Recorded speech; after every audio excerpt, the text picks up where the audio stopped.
Hello, friends and other relations, and welcome back to another episode of Surviving the Elements. Today I'm going to feature a deck called the SOW Reflect, or the SOW Reflect, or the Shard of Wisdom Reflect. Though I kind of like SOW Reflect, even though it doesn't have anything to do with cows. I mean, it could. Let me look at it. Let's see. Yeah, nothing to do with cows. No, nothing that even looks like a cow. It was worth a try, okay? This deck was submitted by Frozengaia, and the idea behind it, let's see, how does he explain it? He said, it looks unplayable, but it's actually one of the strongest and most fun decks to play with. And the reason for that is because it's one of those decks that turns your player's creatures against them. Et tu, Brutus? And the way that it does that is by quintessencing them, or mortalizing them, basically, making them untargetable. And then playing Shard of Wisdom. Shard of Wisdom is this cool card that normally just gives the target creature, whatever creature, +4 attack. But if that creature is immortal, it makes that attack power spell damage. Now, that would normally be even worse for you if your opponent's creatures are both immortal and have spell damage. But not if you're using reflective shields.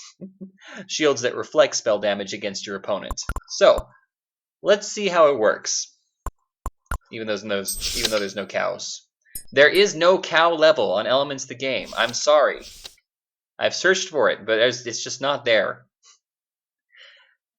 And I'm very sorry if you didn't recognize that reference. I tried. Maybe it was a little obscure.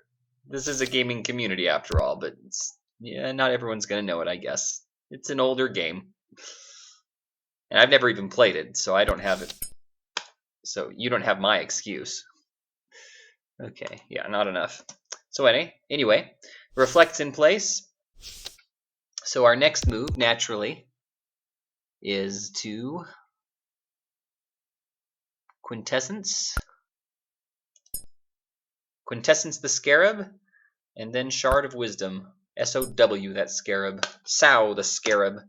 And now, Creel will do 7 spell damage to himself every time that he uses the Scarab. And he can't do anything about it, because the Scarab's immortal.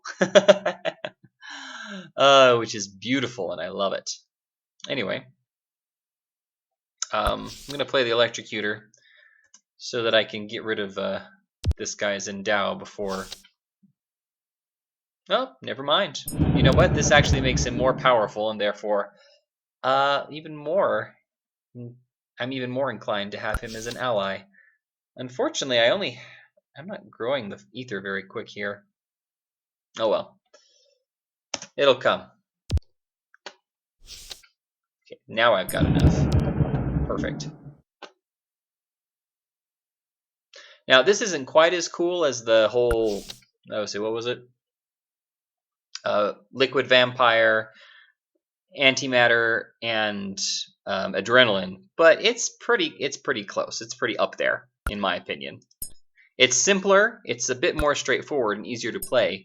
You don't have to wait to have all the right cards. You really only need 2 cards to make it work, so long as once your Reflect shield's in place. And your reflect shield is not targetable. They can't deflagrate it or anything. So it's a pretty solid strategy. Like he said, it's a strong deck, and so far playing it, it's proven to be exactly that. It works really well. See, he can't even do anything with these creatures here. I mean, he can't target them. He can't destroy his own creatures in this case, like you normally would with in this situation. Let me Thunderbolt this Scarab, because I'm not quite prepared to do anything else yet. And he's doing a lot of damage by himself, so I'm not too horrendously worried. Creel. See that? Creel. Ha. Okay. I can put my Turquoise Nymph out, though.